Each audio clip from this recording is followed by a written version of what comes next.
Trump-backed businesses are now facing at least 2 separate controversies, but their customers are coming out with very similar sounding accusations. Scam. So you know how the Trump family, notably Don Jr. and Eric Trump, have that crypto platform World Liberty Financial? Well, they're now facing backlash from investors after proposing a plan that would keep most token holders from fully cashing out until 2030. That's after their father is officially out of office. And they're particularly upset because the company's unique allure was its claims of being a decentralized finance platform meant to democratize finance and remove middlemen. But now the project's being accused of doing the exact opposite of that. Some claim that their funds were frozen, others say voting power is concentrated among massive token holders. Reuters also reported that the company borrowed $75 million against its own tokens, while many investors were still locked from selling theirs. And Reuters estimates that the Trump family has already made more than $1 billion from the project through token sales. And then there's Trump Mobile. Remember that? Well, last summer of 2025, Donald Trump Jr. and Eric Trump launched this gold smartphone called the T1, heavily marketed as made in the USA, with supporters putting down $100 deposits just to reserve one. Well, where are they? According to reporting from NBC News, Financial Times, and 404 Media, roughly 600,000 people placed deposits,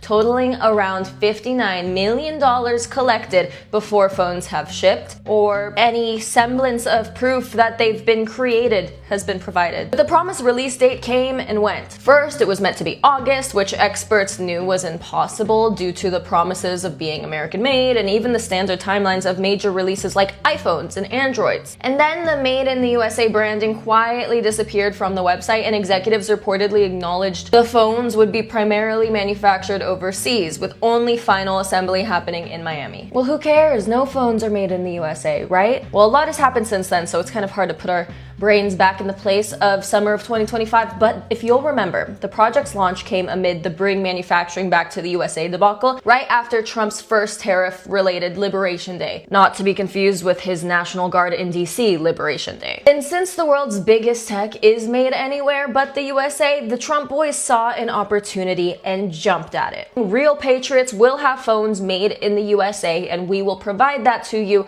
thanks to Trump's tariffs bringing manufacturing back to the USA. This phone was essentially going to be proof that tariffs worked. But then the company quietly updated its terms of service to say that the $100 deposit was not actually a completed purchase, nor a real deposit. It was a conditional opportunity, that's their terms, to buy the phone later if the company actually decided to proceed with the sale. Now, as of today, multiple outlets have reported that no confirmed customers had received a phone, refunds have not been issued, and customer service has not been proactive and is limited to email support. And for these reasons, Senator Elizabeth Warren and other lawmakers have since asked the Federal Trade Commission to investigate Trump Mobile over alleged bait-and-switch tactics and misleading advertising claims. The FTC, however, has not publicly announced any action. And while these are two entirely different businesses, they reflect a broader pattern. Projects wrapped in populist messaging and patriotic branding that collected money up front from supporters, while key terms, timelines, and expectations shifted after the cash was already in. And now we don't know if they're ever going to deliver on their promises.